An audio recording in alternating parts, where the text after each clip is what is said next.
Empiezo de nuevo. Ya, vamos a empezar de nuevo. Ya, bienvenidos a esta charla del Círculo Polar de este sábado 26 de octubre del 2024. Y este es nuestro quinto año dando charla y nuestro quinto año de vida. Fue hace poco nuestro aniversario de Círculo Polar. Estuvimos de cumpleaños.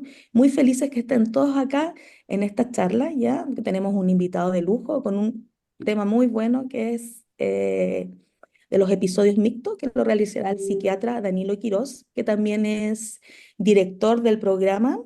¿Cómo se llama el programa, doctor? Fue. El programa de formación de psiquiatría de adultos de De la psiquiatría, Universidad de Portales. Ujú. claro, ¿cierto? Del programa de formación de especialistas de psiquiatría en adultos, ¿ya? Y él también es socio fundador de la Sochita. Ya, bueno, les voy a explicar cortito lo de las preguntas, que el espacio de preguntas empieza después de la presentación de él. Ya, y ustedes pueden escribir todas sus preguntas atingentes al tema, por favor. Somos como bien categóricos en eso, por favor. Escribirlas en la ventana del chat.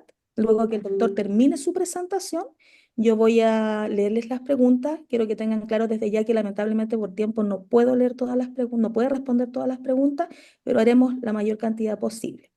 Ya, desde ya yo le doy las gracias al doctor, le agradezco que esté acá y bueno, y le damos la más bienvenida a ustedes con este gran tema que se llama episodios mixtos. Es un tema nuevo de todos los años que hemos dado charla, así que estamos súper contentos y es una pregunta recurrente. ¿Qué son los episodios mixtos? ¿Cómo se presentan los episodios mixtos? ¿Cierto? Es algo que nosotros en nuestros grupos de apoyo a pares lo vemos siempre, nos preguntan siempre. Así que muchas gracias, doctor, por estar acá, por querer ayudar a la fundación, querer aportar con esta charla y con este tema tan bueno. Adelante. Muchas gracias, Paula, Marcela, Flavia, por la invitación. Es de verdad un honor y harta satisfacción de ver el trabajo que hacen, ¿ah? Que sin duda que es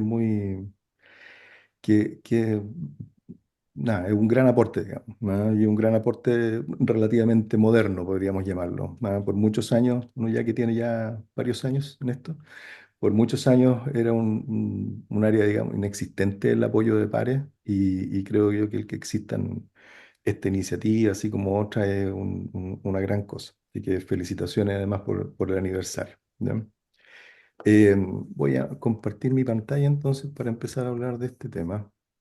Un tema que es complejo, ¿no? Es complejo, así que voy a tratar de explicarlo de la mejor manera que pueda y después, bueno, resolveremos las dudas que puedan existir. Primero, hacer una pequeña introducción del contexto, digamos, ¿no? Porque vamos a hablar de los episodios mixtos, pero que obviamente ocurren en los trastornos bipolares, ¿no?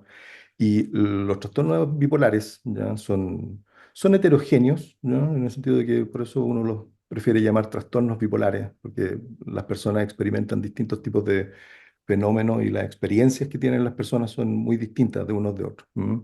Y los trastornos bipolares consisten en personas que tienen un trastorno del ánimo recurrente. En lo que recurre son episodios de ánimo normal, de depresión, de manía, y lo que vamos a ver ahora de episodios mixtos que se repiten en el tiempo, que este gráfico puede a lo mejor ser complejo de leer, pero lo que quiero mostrar es una gráfica donde muestra la distribución a lo largo del tiempo de la incidencia de trastornos bipolares, es decir, casos nuevos que aparecen.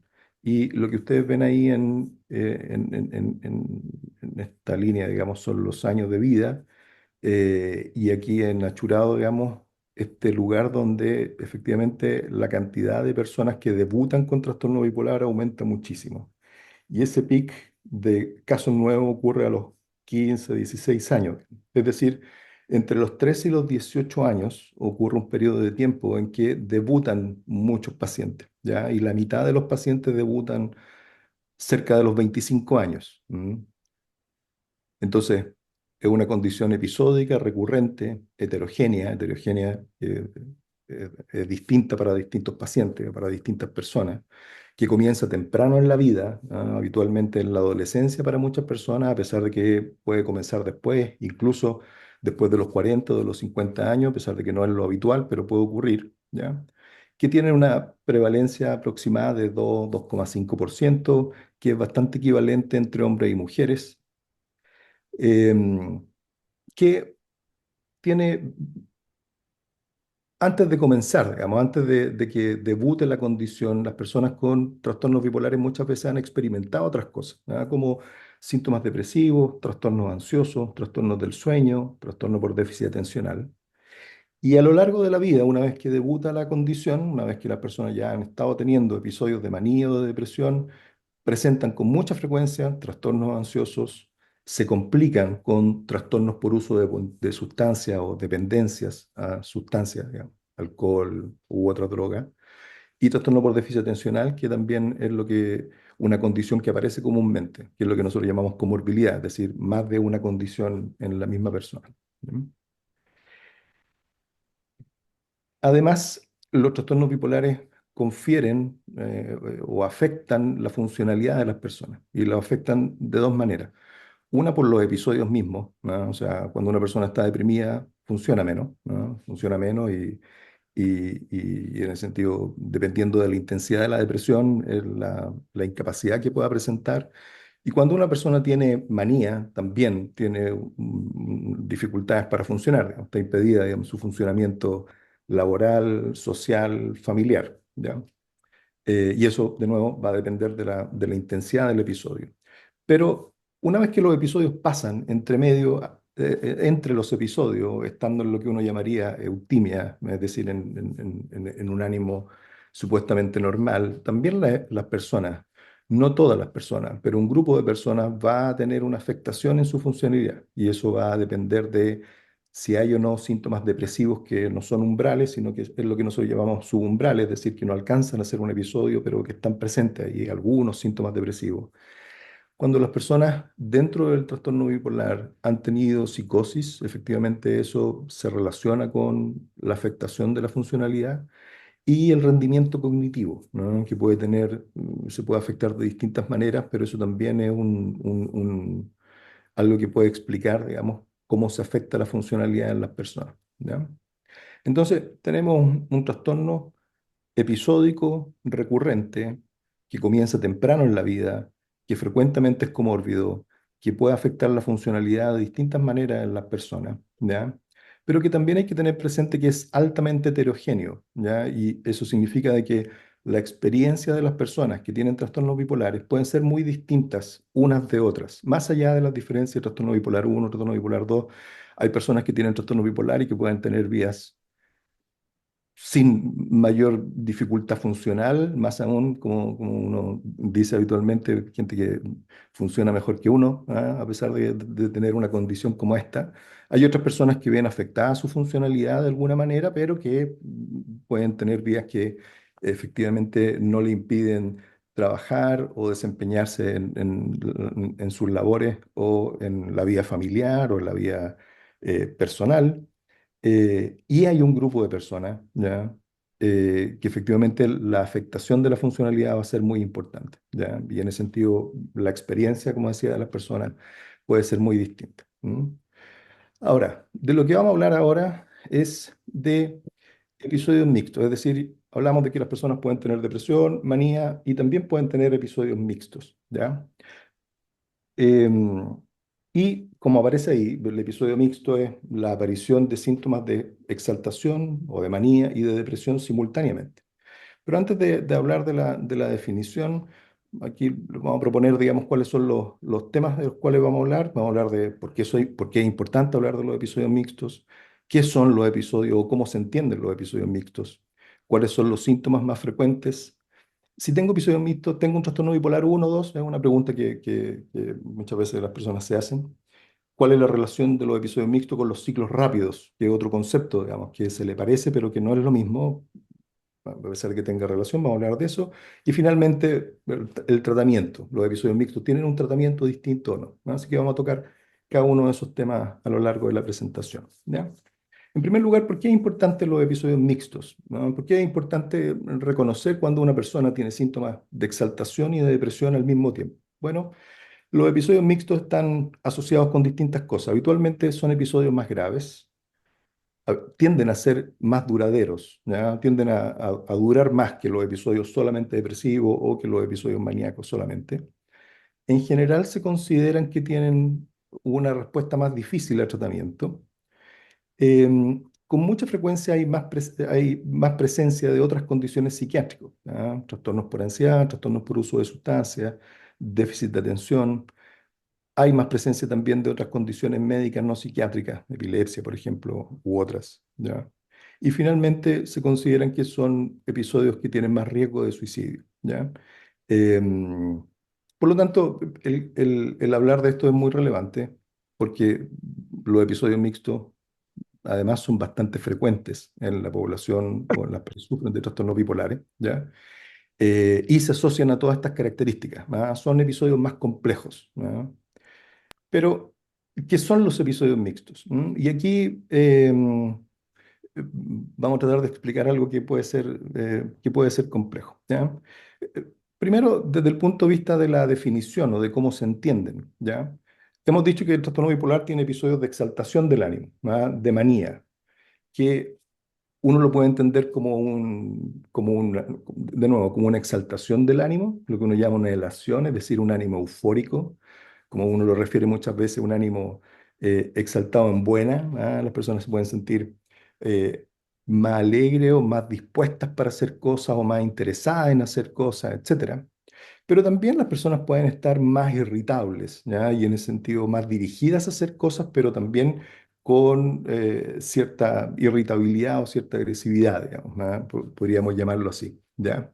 En ese sentido, también desde mi punto de vista, uno puede entender un episodio de exaltación del ánimo, no solamente como un aumento del ánimo, sino que como un aumento de la energía, ¿ya? Y de hecho, los criterios actuales incluyen como un síntoma central de la manía la energía, ¿no? Es una amplificación de la energía.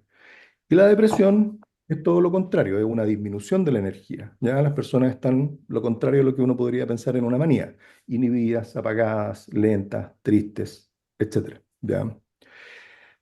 Un episodio mixto, en ese sentido, es la aparición de síntomas de exaltación y síntomas de depresión simultáneamente, lo cual puede ser muy raro, ¿no? ¿Cómo puedo estar eufórico y al mismo tiempo triste?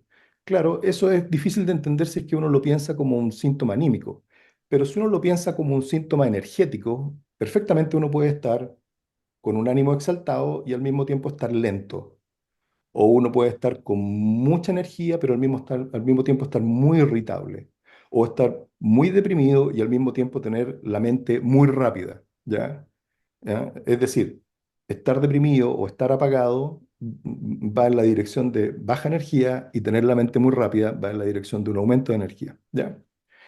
Entonces, un episodio mixto, esto que aparece acá, no sé si se aprecia el cursor cuando lo muevo.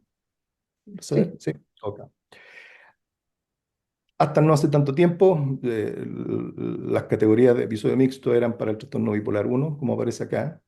Eh, en la actualidad se entiende y es natural, es natural pensarlo así, y uno dice en la actualidad, digamos, pero eso pueden ser ya un montón de años, digamos, ¿ya? Que hay personas que pueden tener manías intensas con poquitos síntomas depresivos, hay personas que pueden tener depresiones chicas con exaltaciones chicas, o sea, con síntomas de de ambos tipos, pero de baja dimensión, o hay personas que puedan tener depresiones, como dice acá, con unos poquitos síntomas de exaltación, ¿ya? Es decir, personas que pueden estar deprimidas y lo único mixto que aparece es que en la noche, antes de dormir, la cabeza aumente mucho en su velocidad o aparezcan una irritabilidad que es más allá de la irritabilidad que uno espera que aparezca en una depresión, digamos, por ejemplo, ¿ya? Entonces, eso es lo que se entiende por episodio mixto, ¿ah? Es la mezcla de ánimo.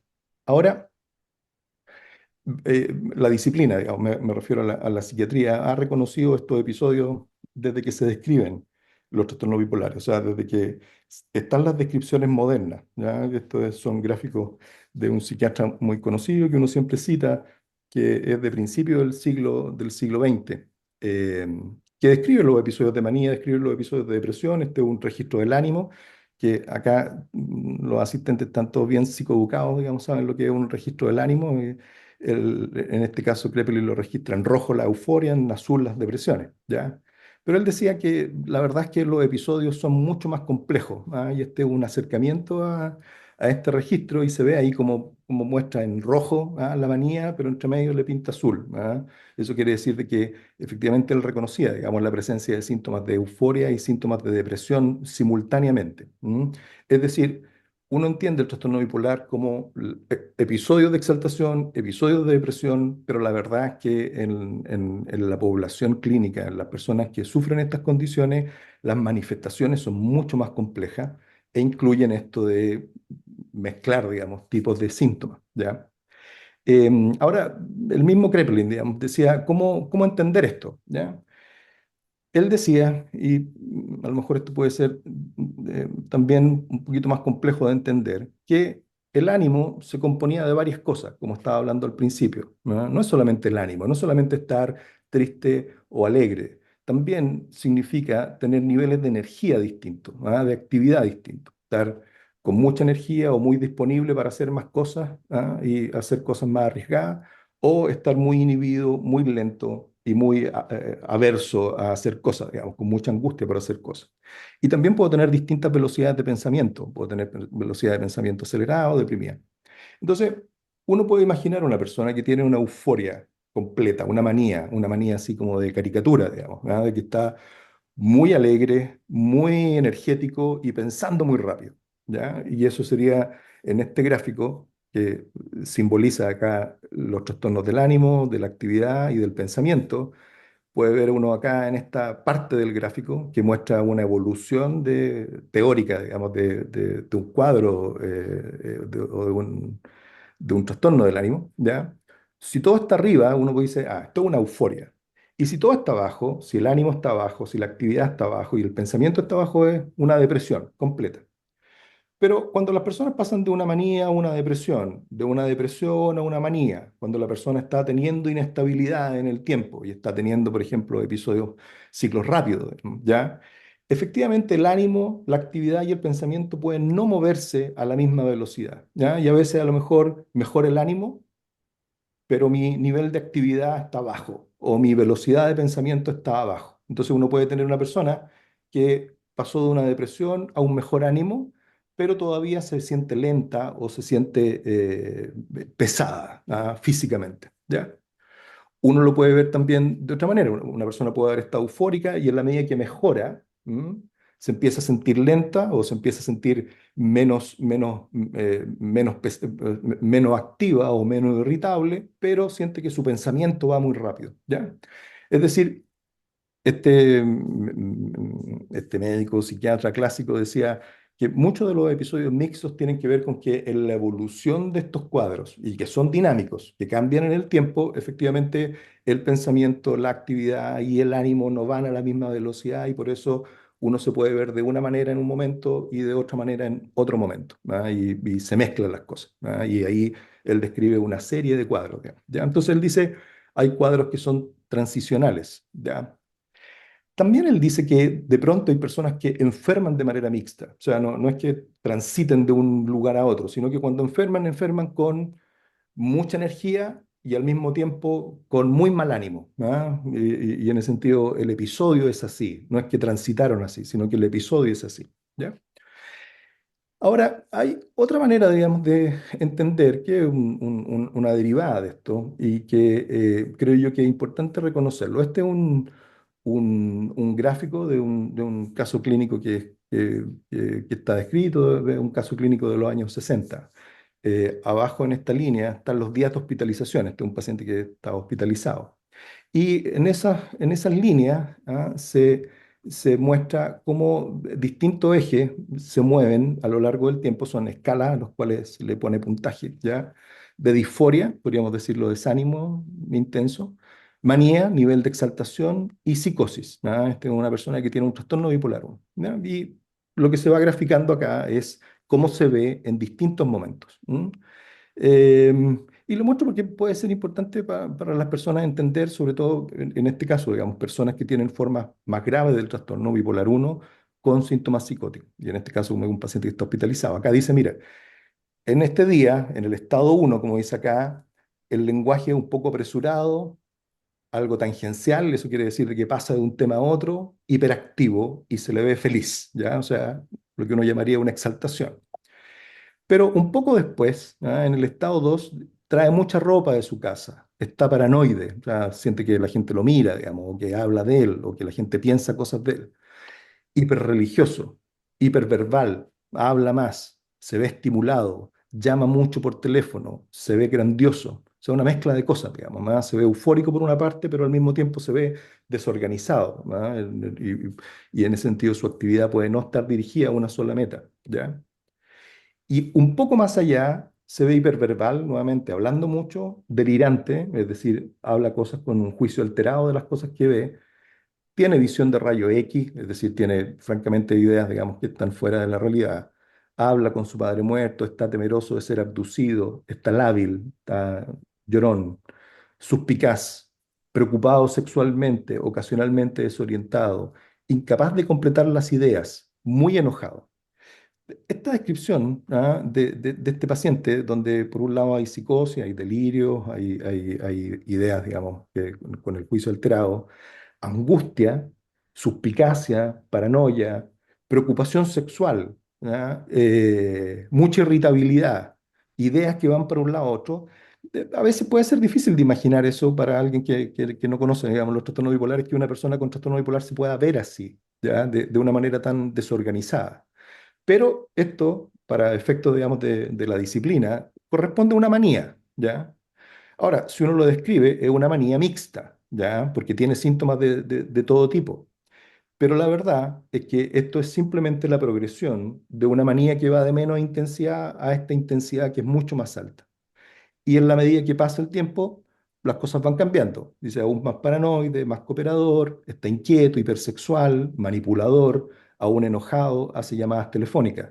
Es decir, la persona ya deja de estar desorganizada, deja de manifestar delirio y tiene conductas, digamos, ya que son más habituales, pero todavía que son excesivas, ¿ya? Despliega irritabilidad, hipersexualidad, pero se ve más cooperador. Y un poco mejor, un poco más allá en la evolución, se ve más tranquilo, más organizado, habla mucho, está seductor, dice ahí, y aún deprimido. O sea, al mismo tiempo está seductor y deprimido, ¿ya? Y finalmente, hacia el final de este registro, se muestra más realista, más preocupación a otro, ¿ya? Es decir, la manía propiamente tal, en la medida que va siendo más intensa, se hace más desorganizada, ¿ya? Aparece psicosis, hay más angustia, paranoia y alteración del pensamiento. Es decir, un paciente maníaco intensamente, efectivamente, descriptivamente, se ve mixto, pero la verdad es que es simplemente una manía muy intensa, ¿ya? Es decir, así como uno puede entender la mixtura como la transición de distintas cosas que van ocurriendo en distintos momentos, así como estábamos explicando anteriormente, o de personas que al enfermar enferman de una cierta manera, también uno puede entender la mixtura como algo que depende simplemente de la intensidad. Mientras más maníaco estoy, más mixto me veo, ¿ya? Pero eso es simplemente porque así es la manía, es la naturaleza de la manía, ¿ya? La confusión aquí se produce porque uno habitualmente imagina que la manía es simplemente felicidad o exaltación, ¿ya? Pero no, la manía no es solamente eso, es aumento de la energía, aumento de los procesos mentales y en ese sentido, en un momento de más gravedad, se ve muy mixto, así como está en la descripción, ¿ah? Es decir, también la mixtura es un reflejo de la intensidad del cuadro, ¿ya? Ahora, hemos hablado de las transiciones y que se ven así la mezcla de cosas. Hemos hablado de cómo se ve un episodio maníaco, es decir, un trastorno bipolar uno con una manía intensa en la fase más de exaltación. Pero la verdad que las gradaciones son muy distintas. Entonces, ¿cuáles son los síntomas más frecuentes en los episodios mixtos? ¿Ya? La irritabilidad, ¿ya? Probablemente para las personas, a lo mejor los asistentes o en la consulta habitual, personas con trastornos bipolares que en donde, como sabemos en la historia habitual, predominan las depresiones, no las manías, ¿ya? ¿Cuáles son los síntomas que habitualmente se presentan y que uno interpreta como mixtura? Por ejemplo, cuando un paciente está deprimido. La irritabilidad. Un paciente que está deprimido, pero que se enoja demasiado. No solamente que está menos tolerante en su casa, que no quiere hablar con nadie. Ya eso es bien propio de la depresión, solamente, digamos, ¿ah? O del cansancio también. Alguien puede estar muy cansado y no querer hablar con la gente. Pero uno puede estar, hay personas que pueden estar deprimidas y andar peleando con la gente en la calle, por ejemplo, ¿ya? Mientras maneja, mientras conduce, ¿ya? Esa irritabilidad o ese despliegue de irritabilidad no es tan propio de la depresión común y corriente, ¿ya? Sino que es un despliegue de mucha energía, ¿ya? La agitación motora. Si bien la depresión sola puede tener agitación, cuando uno ve un episodio depresivo con mucha energía, ya con personas que están muy inquietas, ya uno piensa que pueden estar mixtas. La angustia intensa, las crisis de pánico. Nuevamente, la angustia es parte de la experiencia de la depresión de todas las personas. Pero cuando esta es muy intensa, cuando hay crisis de pánico recurrentes, eso es bien propio, digamos, de observar en los trastornos, los episodios mixtos. Disforia, que es algo difícil a veces de explicar, digamos, pero uno podría llamarlo desesperación o malestar anímico intenso, ¿ya?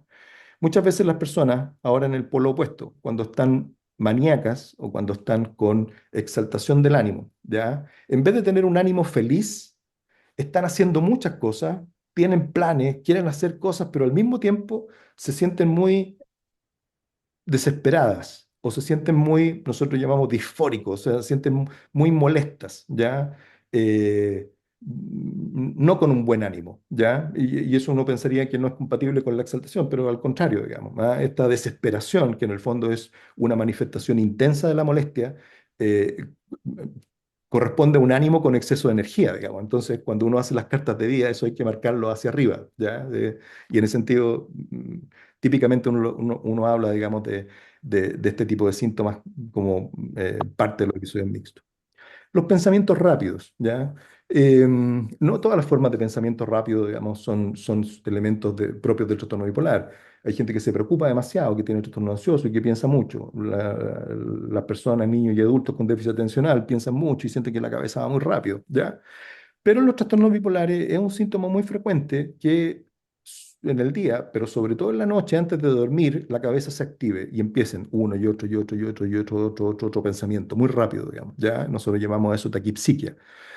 Y es interesante porque es uno de los síntomas a veces que es el único de exaltación que aparece a veces en un episodio depresivo. Entonces la persona manifiesta que está deprimido, pero en la noche quiere dormir y pum, la cabeza se enciende y empieza uno y otro pensamiento, ¿ya? O sea, un episodio depresivo con este elemento de exaltación, que a veces puede ser el único, ¿ya? Y la suicidalidad. La suicidalidad es un fenómeno complejo que puede aparecer en distintos tipos de condiciones, psiquiátricas, no psiquiátricas, e incluso puede aparecer en personas que no tengan diagnóstico psiquiátrico, ¿ya? Pero ustedes pueden imaginarse que en un episodio donde hay irritabilidad o agitación, angustia intensa, disforia o pensamientos muy rápidos, es mucho más probable que entren pensamientos negativos, ¿ya? Suicidales, ¿ya? Entonces, estos son síntomas que con mucha frecuencia aparecen en los episodios mixtos y algunos de ellos, digamos, son suficientes para que uno diga, ah, mira, este paciente está mixto, ¿ya? Ahora, esto es una descripción, ¿ya? Hay que también entender eso, ¿ya? Todas estas son descripciones. Nosotros los psiquiatras, a diferencia a lo mejor de otras especialidades médicas, donde uno dice, mira, yo creo que tienes una úlcera gástrica, pero te vamos a hacer una endoscopía y vamos a ver la úlcera, ¿ah? O dice, mira, yo creo que tú tienes un infarto, te vamos a hacer un electrocardiograma y vemos el infarto, ¿ya? En la psiquiatría no tenemos idea qué es lo que ocurre dentro de la cabeza, ¿ya? Ahora, la psiquiatría como especialidad requiere entrenamiento y estas cosas requieren entrenamiento para poder distinguirlas. Y si bien muchas veces se dice que una manía nada, es algo no tan difícil de detectar, pero la verdad que puede ser bastante difícil, ¿ya?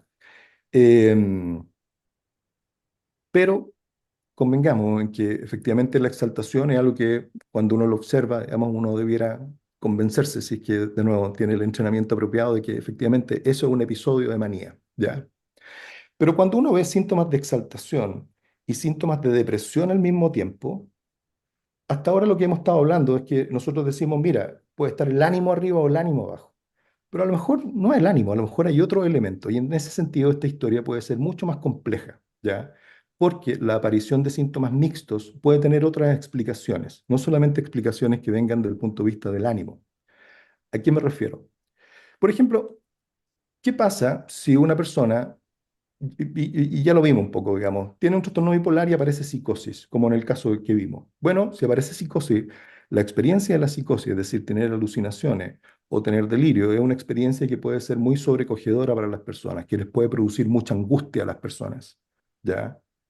Puede ser una situación que le produzca mucho sensaciones de perplejidad, digamos, de no saber qué es lo que está pasando. Bueno, esa persona probablemente se va a ver mixta, digamos, ¿ah? Va a tener psicosis, pero la persona va a manifestar angustia, desesperación, etcétera, digamos, ¿ah? Se va a ver mixta. Pero la verdad es que a lo mejor es solamente psicosis, ¿ya? ¿Qué pasa si una persona tiene trastorno por déficit atencional? Es decir, desde niño ha tenido déficit atencional, ahora es un adulto con déficit atencional, siempre está o inquieto o impulsivo, le cuesta regular lo que dice, lo que habla, normalmente piensa más rápido, normalmente tiene algunos problemas para dormir y de pronto tiene un trastorno bipolar y está deprimido. Bueno, va a estar deprimido con déficit atencional, es decir, inquieto, piensa rápido, etcétera, lo que siempre le ha ocurrido. Y yo lo voy a ver mixto. Pero a lo mejor esa mixtura no es porque tenga un episodio mixto, es porque tiene una depresión más un déficit atencional y se ve mixto. O sea, la explicación no es anímica, sino que tiene que ver con una comorbilidad. De nuevo, ¿qué pasa si una persona tiene depresión y tiene un trastorno de pánico o ansiedad generalizada? ¿Ya? Ansiedad generalizada, que son las personas que se preocupan demasiado. ¿Ya?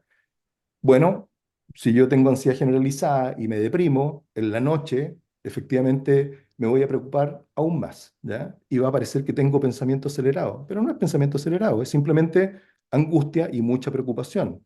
Ahora ya no solamente respecto a qué hora me voy a despertar mañana, si me quedo dormido o no me quedo dormido, si llego al lugar o no llego al lugar, sino que además sobre la depresión, por qué hice esto, por qué no lo hice, etcétera. Y a lo mejor tengo la sensación de un pensamiento acelerado. Y en ese sentido, a lo mejor esa depresión no está mixta, sino que es simplemente depresión con ansiedad, ¿ya? Lo mismo que pasa a una persona que tiene un trastorno del ánimo y estrés postraumático. Efectivamente, los síntomas se pueden mezclar y pueden verse mixtos sin que efectivamente eso sea solamente un trastorno anímico. Trastorno de personalidad, tema complejo, que tengo entendido también lo han tratado acá, también pueden mezclarse las cosas. Uso de sustancias. Esto es tremendamente importante, porque las sustancias, ya sea por la intoxicación por la sustancia, o por la retirada de la sustancia, o porque la persona tiene un trastorno por uso de sustancias, es decir, tiene una dependencia a una droga, tiene muchas razones para verse mixto. ¿Ah? Es decir, yo tengo un trastorno bipolar, tengo una manía, tengo una depresión, pero al mismo tiempo uso marihuana, y la marihuana hace que el cerebro funciona distinto. O tengo una dependencia al alcohol. O consumo otra sustancia que hace que efectivamente mi cabeza funcione distinto. Y en ese sentido lo que estamos observando ahí es la influencia de la sustancia. No es que la persona tenga un episodio distinto, ¿ah? Sino que simplemente una mezcla de cosas. Efectos adversos de medicamentos, ¿ya? Hay medicamentos que producen temblor, inquietud, lentitud mental, ¿ya? Sedación o torpeza importante, que al mismo tiempo puede producir dificultades, digamos, ejecutivas. Entonces, ¿qué pasa si un paciente tiene una manía y tiene medicamentos que producen mucha sedación, torpeza o inquietud física? Lo voy a ver mixto, pero la razón no es que tenga un episodio mixto, la razón es que está maníaco, pero al mismo tiempo tiene un efecto secundario, un medicamento que lo hace verse mixto. Al mismo tiempo, si está deprimido, una sustancia lo puede hacer ver mixto, pero la verdad es que está con el efecto perdón, de un efecto adverso, digamos, de un medicamento, porque está con acaticia. Acaticia es un efecto adverso que producen cierto tipo de medicamentos antipsicóticos, en los cuales las personas sienten mucha inquietud interna. Entonces dice, está mixto, pero la verdad es que está inquieto porque tiene un efecto adverso de los medicamentos, no es mixtura u otras enfermedades neurológicas u otras condiciones médicas no psiquiátricas. O sea, ¿qué pasa con un paciente que tiene epilepsia, digamos? ¿Su trastorno bipolar se manifestará igual o no? O una persona que tiene un trastorno del sueño, narcolepsia, síndrome de pierna inquieta, síndrome de obstrucción, síndrome de apnea obstructiva del sueño, etcétera. Distintos tipos de condiciones neurológicas efectivamente pueden alterar la manera en la cual se presentan los episodios. Y yo, de nuevo, descriptivamente, como no tengo un examen que pedirle, sino que simplemente veo a un paciente, lo puedo ver mixto, pero la verdad que esa mixtura a lo mejor está explicada por alguna de estas cosas que estamos viendo acá. ¿Ya? Entonces, es mucho más complejo que simplemente la forma en que un episodio puede manifestarse, sino que puede haber una comorbilidad, como llamamos nosotros, la presencia de otra condición o de otras sustancias, o una interacción con la manera de ser de la persona, con el temperamento, con la personalidad, que haga que descriptivamente uno diga, está mixto, pero que en el fondo su episodio es una depresión o una manía simplemente en que su manifestación se ve modificada por otra condición, que no es anímica, ¿ya? Eh, Eso, pero que se entienda el concepto, lo podemos discutir después al fondo porque me parece que es tremendamente importante, ¿ya? Ahora, avanzando con la presentación, muchas veces uno se pregunta si tengo episodios mixtos, ¿tengo un trastorno bipolar uno o 2? ¿No? La verdad es que hasta hace no tanto tiempo ya los episodios mixtos eran propios del trastorno bipolar uno, ¿ya? Gente que tenía full manía, full depresión.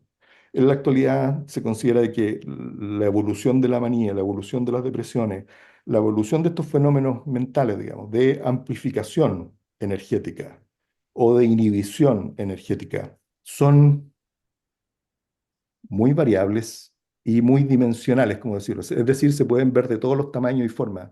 Por lo tanto, la cantidad de mezcla es muy alta y efectivamente un paciente puede tener un trastorno bipolar uno y episodios mixtos, trastorno bipolar 2 y episodios mixtos. E incluso en la actualidad se piensa, pero prefiero no complicar, digamos, la discusión porque es un tema más teórico, digamos, de que pueden haber personas solamente con depresión, sin trastorno bipolar y que pueden tener elementos mixtos, ¿ya? Eh, eh, Así de amplio, digamos, se entiende en la actualidad estos conceptos, ¿ya? Algo que muchas veces las personas preguntan y que es un término que uno ocupa, digamos, el término del ciclado rápido. Digamos. Entonces, ¿qué es el ciclado rápido y qué relación tiene con los episodios mixtos? Ciclado rápido se entiende una persona que tiene un trastorno bipolar, ¿ya? Y que está teniendo muchos episodios con mucha frecuencia, ¿ya?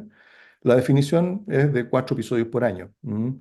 La definición operacional, pero consiste en que una persona está teniendo muchos episodios, ¿ya? Y ese es el límite, hay gente que puede tener mucho más que eso, ¿ya? Ahora, ¿cuál es la importancia de los ciclos rápidos y qué relación tiene con los episodios mixtos? Este es un tema complejo, pero así brevemente, usualmente se entienden los ciclos rápidos como un periodo complicado de la enfermedad, ¿ya? Eh, Es decir, que de pronto la enfermedad se puso así, como dice ahí. No es que el trastorno sea así, ¿ya? Es una complicación, ¿ah? O sea, tengo una úlcera, en este momento está sangrando, pero después se le va a pasar el sangramiento. ¿Ah? En este caso, tengo un trastorno bipolar, en este momento está ciclando rápido, pero eso debiera pasar, ¿ya? Es decir, es un momento en el cual la persona empieza a tener un episodio, otro. Siendo que normalmente una persona ya tenía, mira, yo habitualmente tengo un trastorno bipolar, hace mucho tiempo tuve una manía, pero ahora en realidad tengo puras depresiones, todos los inviernos me deprimo, o todas las primaveras mi ánimo se pone un poco raro. Pero de pronto empecé a tener, tuve un episodio en el verano, después tuve otra en otoño, después otra en julio, después me mejoré, tuve una euforia en septiembre y después estoy deprimido de nuevo. Tengo 4 episodios en un mismo año y eso es algo que no me ocurría anteriormente. Es decir, se complicó con ciclos rápidos. Es una condición que se considera que es más difícil de tratar. De hecho, se considera que es muy difícil de tratar, porque en el fondo la enfermedad se hace mucho más inestable de uno y otro y otro y otro. Y eso desde el punto de vista cerebral, podríamos llamarlo, quiere decir de que el cerebro no está regulando los ánimos y que está en una situación de, como podríamos llamarlo así, se cebó, ¿ah? O sea, no para. ¿Ah? Y eso puede ser muy difícil de tratar. Ahora, si una persona está teniendo episodios de una intensidad y otra, como lo hablamos en un principio, de que el ánimo no puede evolucionar o los distintos componentes del ánimo pueden evolucionar en distintas velocidades, es mucho más frecuente encontrar episodios mixtos, ¿ah? De que estos ciclos rápidos efectivamente no sean puros, sino que sean mixtos, ¿ah? Y esa es la relación. Sin embargo, de nuevo, en el concepto de los ciclos rápidos lo que importa es que son episodios que se están repitiendo con mucha frecuencia y que no hay tiempos largos de ánimo normal entre medio, ¿ya? Y usualmente, y en ese sentido esto es como casi una regla, digamos, se observa que hay antidepresivos instalados y que no se han suspendido, o hay otras sustancias que aumentan la inestabilidad del ánimo, como por ejemplo la marihuana u otras, nos vamos a referir un poquitito a eso después, y se ha visto que en mujeres, principalmente, pueden haber alteraciones tiroideas que no están. Entonces, cuando uno ve a una persona con ciclo rápido, hay que chequear el tiroides, chequear si tiene antidepresivo y chequear que no haya alguna sustancia que esté empeorando el curso de esto, ¿ya? Y como ya dijimos, desde el punto de vista terapéutico, implica un tratamiento enérgico, ¿ya? Es decir, cuando una persona empieza con un episodio de ciclos rápidos, significa, desde el punto de vista terapéutico, toda la carne a la parrilla, digamos. ¿Ah? ¿Por qué? el concepto es que es una condición o es un estado en que puede ser muy difícil de tratar, muy difícil de parar, ¿ya? No quiere decir que el tratamiento va a ser de esa energía todo el tiempo, pero ese episodio hay que tratar de aplacarlo y probablemente eso va a requerir mucha energía. Y con energía me refiero a va a requerir más medicamentos, más intervención, de todo probablemente, ¿ya? Esos son los ciclos rápidos. Y para terminar, ya, la pregunta es, bueno, tenemos esta mixtura, tiene todas estas complejidades, tal como lo hemos visto, y es complejo porque efectivamente uno dice, es mixtura, ok, el ánimo puede estar amplificado o puede estar depresivo en un mismo tiempo y eso puede tener una serie de manifestaciones a través de síntomas que son más o menos característicos, como la irritabilidad, la intensa angustia, la desesperación, la agitación psicomotora, etcétera, ¿ya? También uno puede decir, mira, la manía en sí misma, a medida que va empeorando, se pone mixta. Y no es que sea una manía distinta, es simplemente una manía más intensa, más grave. Es así, ok. Pero no tenemos que perder de vista de que a lo mejor lo que estoy viendo no es solamente el ánimo, a lo mejor lo que estoy viendo es una comorbilidad o alguna otra o algún otro elemento que complique o que haga que la manifestación del ánimo sea distinta. Es decir, que esta manía o esta depresión esté acompañada de psicosis o de angustia o un trastorno ansioso o de otra comorbilidad o del uso de sustancias o de un efecto adverso de un medicamento, o esta una persona que tiene otra vulnerabilidad, digamos, alguna enfermedad neurológica que hace que se vea distinta. Entonces, no es solamente el ánimo, sino que hay otra cosa que complica el ánimo y que efectivamente hace que se vea distinto. ¿Ya? Entonces, eso es muy importante porque efectivamente el poder detectar eso hace que uno se plantee en un tratamiento que pueda ser distinto. Entonces, considerando todas estas cosas que es las que hemos revisado y entiendo que son muchos conceptos, digamos, en una presentación tan breve, ¿ya? Y que lo hemos visto de manera así superficial para efectos didácticos, digamos, ¿ya? Pero la pregunta es, ¿estos episodios tienen un tratamiento distinto? Bueno, las consideraciones son que hay que tener muy presente de que a lo mejor hay sustancias que puedan desestabilizar aún más el ánimo y que puedan hacer que el episodio se vea distinto. ¿Como cuál? Antidepresivo, digamos, probablemente la primera en la lista. Si hay antidepresivo, puede ser relevante retirarlo, digamos. Obviamente, uno cuando está hablando en esta presentación, y creo que a lo mejor debía haberlo dicho al principio, digamos, pero aprovecho de decirlo ahora, cada caso ya es distinto y en ese sentido cada tratante con cada paciente individual puede tener distintas razones ya para poder usar tal o cual tratamiento. Por lo tanto, lo que estoy diciendo acá aplica en lo general, pero en lo particular, digamos, cada uno tiene que ver ahí cómo aborda, digamos, en ese sentido el episodio y efectivamente puede haber muchas excepciones, digamos, ¿ya? La excepción a veces es más frecuente que la regla en nuestra disciplina, ¿ya? Pero cuando hay un episodio mixto, hay que tener presente si hay puesto antidepresivos, a lo mejor retirarlo, u otras sustancias de abuso, marihuana, alcohol. De nuevo, la intoxicación puede hacer que me vea mixto, la deprivación puede hacer que me vea mixto, y la misma dependencia de la sustancia puede hacer que me vea mixta, o alguna complicación de la sustancia puede hacer que me vea mixto. ¿Ya? Entonces, si hay sustancias, obviamente tratar una adicción es súper difícil, digamos, pero obviamente es un factor que hay que tener presente cuando hay un episodio mixto. Otros medicamentos, por ejemplo, anorexígenos, corticoides, isotretinoína, que es un medicamento que se usa para el acné y otros derivados, ¿ya? Es decir, pueden haber otras sustancias que también estén complicando la evolución y que se vea de otra manera, ¿ya? Es importante corregir las alteraciones tiroideas, como vimos especialmente en mujeres, se asocia con ciclos rápidos, entonces estar chequeando el tiroides es relevante, sobre todo si el paciente está usando litio, digamos, que efectivamente con cierta frecuencia afecta el tiroides. Y muy importante, como ya habíamos dicho antes, hay que identificar si existen explicaciones alternativas, sustancias, drogas, medicamentos, efectos adversos, otros trastornos psiquiátricos, otras condiciones médicas no psiquiátricas, ¿ya? Y mayor monitoreo de la suicidalidad, ¿ya? Creo yo que estos son aspectos, digamos, que son especiales cuando uno ve a una persona que tiene una manifestación un poco más compleja, mixta, como estamos hablando.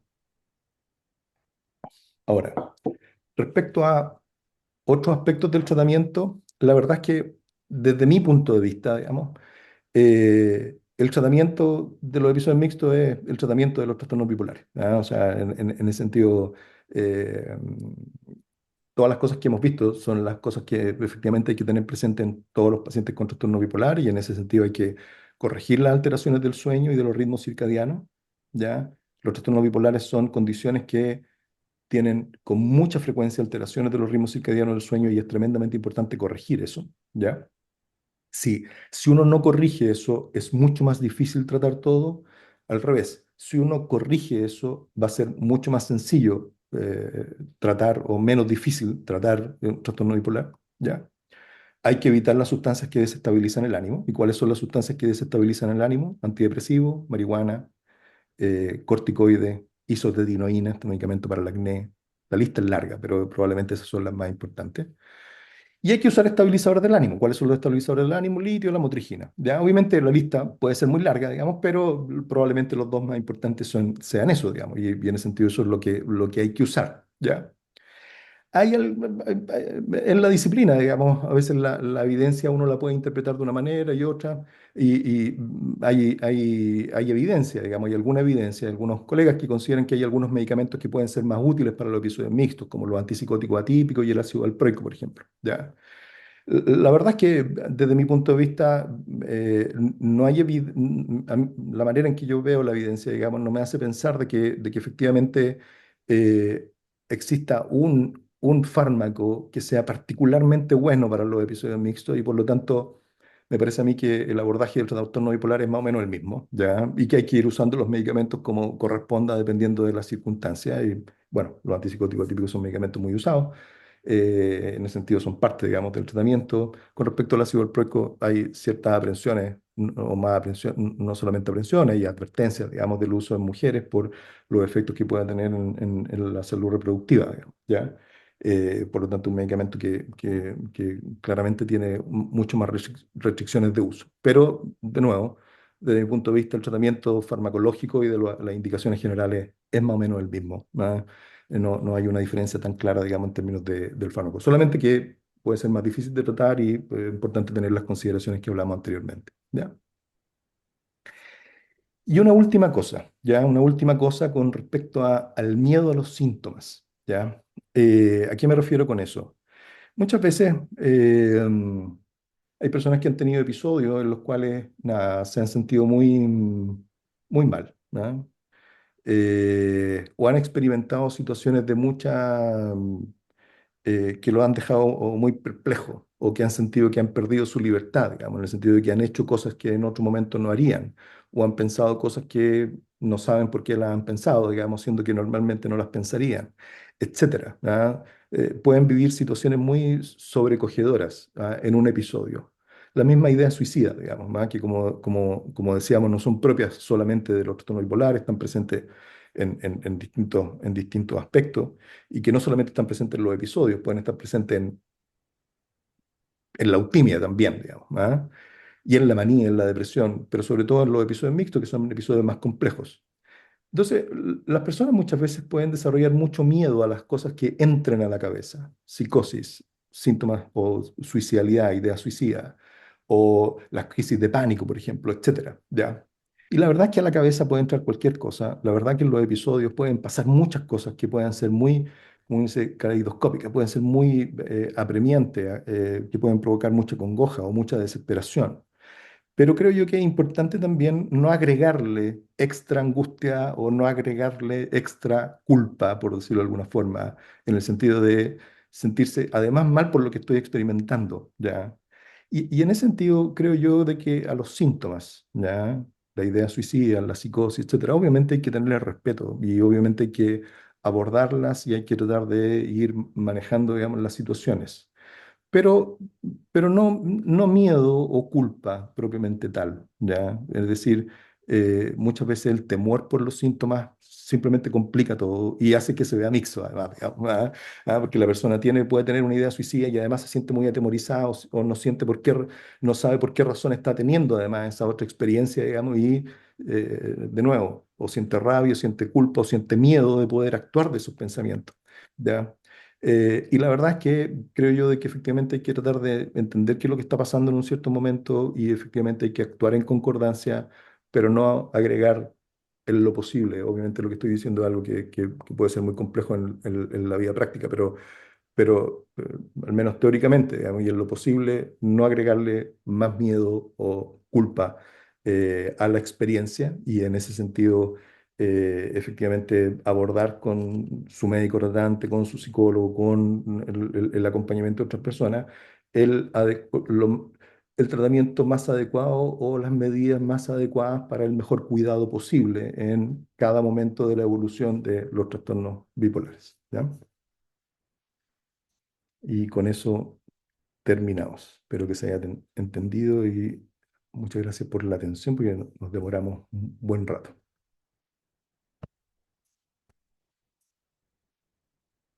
Muchas gracias, doctor. No importa el tiempo que se demoró, porque de verdad que estuvo muy buena la charla. Parece que queda la segunda parte, ¿o no? Va Siempre se para la puede segunda claro, parte. digamos. Sí. Bueno, agradecerle la charla, de verdad que estuvo muy clarificadora. Yo tenía también muchas dudas en lo personal, así que de verdad que muchas gracias. Y encontrar siempre el TDAH presente. Eh, bueno, eso. Hay muchas preguntas, doctor. ¿Empezamos? ¿Ya? Ahora vamos a empezar a leer las preguntas viene el espacio de preguntas, vamos a empezar a leer las preguntas del chat. Desde ya les comento que no vamos a poder alcanzar a hacer todas, pero vamos a hacer la mayor posible, ¿ya? Lo mayor posible ahí con el doctor, ya son las 12. Y vamos a empezar, doctor, ¿ya? Si usted ha leído alguna y quiere contestarla, no hay No, ningún... prefiero que... ¿Hago yo? Sí, sí, Ya. sí. Dice, y yo sé que esto igual usted lo contestó, pero dice, ¿cómo diferenciar entre episodios depresivos con síntomas ansiosos, pensamientos rumiantes, inquietud psicomotora, crisis de pánico, insomnio? ¿Es un episodio mixto? Bueno, usted lo contestó. Claro, lo hablamos largamente, pero la pregunta sigue siendo tingente porque es muy difícil, es muy difícil, digamos, y muchas veces uno se apura, digamos, a decir, ah, no, está mixto. Y a veces es simplemente que a lo mejor algún medicamento está produciendo mucha angustia. A lo mejor la persona está fumando 25 cigarrillos y eso lo hace dormir mal, que tenga un sueño interrumpido y que tenga crisis de pánico, porque fuma 25 cigarrillos, digamos. No es que esté mixto, está fumando mucho, ¿ya? O, de nuevo, un efecto secundario de un medicamento. O normalmente es una persona que se preocupa mucho y ahora está deprimida. Entonces, me preocupo del futuro y además estoy más culposo, más rumiante y me siento peor. Y se ve mixto, pero la verdad es que es la mezcla de cosas. Entonces, en ese sentido, la historia, digamos, de cada persona y cómo es su persona, él, cómo es esa persona en los episodios, pero también antes de los episodios, ¿ya? E idealmente conocer el desarrollo de la persona, es decir, cómo era antes, digamos, al principio, digamos, de la vida, digamos, cómo era esa persona es importante para poder hacer la interpretación más adecuada. Y digo la interpretación porque siempre hay margen de error, ¿ya? O sea, lamentablemente no tenemos un examen que a uno le diga, mira, está mixto, o mira, tiene déficit atencional, o está fumando 25 cigarrillos y tiene una depresión. No tenemos examen, pero sí podemos hacer el mejor esfuerzo por tratar de entender en qué consiste la experiencia, ¿ya? Y cuáles pueden ser las mejores opciones, digamos, de explicación. ¿Mm? Mm, Entonces, como en el fondo uno lo primero que tiene que ver es conocer su basal, ¿cierto? Como persona, Exacto, y exacto. Muy también importante conocer el tener verdad. ¿Mm? y tener Adelante. claro que no hay ningún gatillante, ¿pues cierto? Que lo que le está pasando no tiene que ver con un episodio mixto, sino precisamente por una situación que está pasando, por un factor que lo gatilla. Pero eso también es un supuesto que a veces contamina mucho, ¿ya? A veces contamina mucho. ¿Ah? ¿En qué sentido, digamos? En el sentido de que, a ver, la mente de las personas, la mente de los seres humanos, digamos, siempre anda buscando explicaciones, siempre anda buscando por qué me siento mal. Ya me dice, ah, me siento mal porque anoche comí mucho. ¿Ah? Esa es la razón por la cual me siento mal. Puede que sea cierto, puede que no, ¿ya? Entonces, siempre a uno le están ocurriendo cosas, digamos, más y puedo estar con mucho estrés en el trabajo, puedo estar muy preocupado porque un hijo, digamos, no lo veo bien y estoy preocupado por mi hijo, puedo estar teniendo dificultades con mi pareja, digamos, puedo estar teniendo una crisis de asma bronquial y uno dice, ah, lo que pasa es que como estoy enfermo, eso me tiene preocupado y eso hace que me sienta mal y está todo relacionado y a lo mejor no tiene ninguna relación, a lo mejor es septiembre, ¿ya? Y en septiembre me pongo mal y en septiembre del año pasado también estaba mal y el que esté teniendo problemas, digamos, es nada, la vida, digamos. En marzo también tenía problemas y no me pasaba lo mismo. Entonces, los desencadenantes están ahí, obviamente que hay que mirarlos, pero también no hay que apurarse en atribuir una cosa a la otra, creo yo. Yo creo que, y lo más importante es que si está ocurriendo esto, ir al psiquiatra, claramente. Y em, hay, hay distintas situaciones. Obviamente que si está ocurriendo algo distinto en mi condición, que yo creo que está significando algo. ¿Ah? Por ejemplo, estoy empezando a dormir mal, ¿ya? O mi cabeza se empieza a acelerar, o empiezan a aparecer ideas suicidas. Obviamente que eso es algo que requiere a lo mejor hacer una intervención, ¿ya? Sin embargo, ¿ya? Sin embargo, a veces tengo un día malo, ¿ya? Y tengo un día malo y me angustio mucho, duermo mal. Pero todo el mundo tiene derecho a tener un día malo, digamos, o 2 días malos, ¿ya? En ese sentido, y esa última lámina estaba puesto por eso, ¿ya? O sea, en parte por eso, tampoco hay que, de nuevo, asustarse tanto a priori, digamos. ¿Ah? Hay que, obviamente, estas cosas le ocurren a uno, es inevitable sentir angustia, etcétera, pero a ver, ¿qué está pasando? ¿Ya? O sea, estoy durmiendo mal, ok, puede ser el trastorno bipolar, pero también puede ser que efectivamente a lo mejor me he estado quedando viendo el Gran Hermano hasta muy tarde, digamos, ¿ah? O puede ser de que esté fumando más de la cuenta, o que efectivamente estoy exagerando con el alcohol el último tiempo, o que estoy en periodo de prueba en la universidad y me estoy quedando dormido muy tarde y simplemente sea cansancio. ¿Ya? También hay que chequear todas esas cosas y en ese sentido no apurarme a interpretar. A ver, yo soy psiquiatra, digamos, y no es que no me lo guste que la gente vaya a psiquiatra, digamos, o sea, efectivamente hay que consultar, pero lo que quiero decir es que efectivamente creo yo que hay que observar qué es lo que va ocurriendo y si se transforma en una tendencia, digamos, a lo largo de los días, ¿no? Sí, hay que lanzar, digamos, la alerta. Pero nada, hay que ver hacia dónde van las cosas. A veces son cosas que aparecen y desaparecen y no tienen mucha importancia, digamos. ¿Mm? Ya, doctor, muchas gracias, muy claro. Dice, acá pregunta Cocos, ¿es posible que un paciente tenga episodios mixtos y ciclado rápido al mismo tiempo? Hay gente que tiene ciclado rápido y no se ve mixta, en el sentido que hacen depresión, manía. Pero lo habitual es que cuando el ánimo está ciclando muy rápido, ya efectivamente se vea mixto, digamos, así, muchas cosas al mismo tiempo. ¿Mm? Así que es lo más habitual. ¿Mm? Ya. Doctor, ¿existe un diagnóstico diferenciado en personas mayores, alguien que no ha sido diagnosticado y que sus síntomas se pueden confundir con depresión o demencia? ¿Cómo realizar el diagnóstico? Absolutamente. Yo mencioné, digamos, las cosas que son más habituales con respecto a cómo se pueden confundir las cosas. Pero una persona que ha tenido un trastorno bipolar a lo largo de la vida, o que puede debutar tardíamente, ¿ah? Hay gente que debuta después de los 40, después de los 50, ¿ya? Tardíamente en relación a lo habitual que son a los 20, no quiero decir de que los 50 sea tardíamente, ¿ya? Pero efectivamente, nada, uno se topa con la vida, digamos, y en la vida uno puede tener enfermedades neurológicas, puede tener trastornos del sueño, síndrome de apnea obstructiva del sueño y tener que usar CPAP y andar con mucho sueño durante el día o tener pierna inquieta, digamos, que es otra condición neurológica muy común. Uno puede tener otras condiciones médicas, hipertensión, problemas renales, problemas hepáticos que requieran usar distintos tipos de medicamentos diversos que habitualmente los médicos los otros médicos, colegas que no son psiquiatras, no tienen idea si producen síntomas anímicos también, y hay muchos de ellos que producen síntomas anímicos, digamos, ¿ah? O sea, todos los compuestos esteroidales, los corticoides, otras cosas que actúan sobre factores de inflamación, por ejemplo, los interferones, etcétera, digamos, ¿no? Producen síntomas anímicos. Hay medicamentos para, no sé, la motilidad gástrica, digamos, que son antipsicóticos que pueden producir acaticia, digamos, etcétera. O sea, es súper importante contarle al médico, al psiquiatra, cuando va, todos son cuáles son todos los medicamentos que tengo y cuáles son todas las condiciones médicas que tengo. Porque ¿cómo se ve el trastorno bipolar si además tengo algún tipo de demencia o un trastorno del sueño o etcétera? Se va a ver distinto y le voy a decir mixto, digamos, ¿ah? Pero a lo mejor es manía con somnolencia, digamos, en el caso de un paciente que tenga un síndrome de apnea obstructiva del sueño, es decir, que duerma muy mal porque tiene apnea en la noche, anda con mucho sueño en el día, tiene muchas quejas cognitivas y al mismo tiempo está maníaco. capaz que se vea como si tuviera una demencia, ¿ya? Pero la verdad es que es una comorbilidad, es decir, es la presencia de un episodio anímico más un trastorno del sueño. Y en ese sentido lo que necesita esa persona es tratar el trastorno del sueño, digamos, no necesariamente requiere más energía de tratamiento en el trastorno bipolar. Entonces se entiende. Muchas gracias, doctor. Sí se entiende. Julia Muñoz pregunta, desde el punto de vista clínico, más allá de la medicación, ¿qué recomienda usted para mejorar estas condiciones de salud como paciente y como familiar? Las mismas cosas que se usan para todos los trastornos bipolares, ¿ya?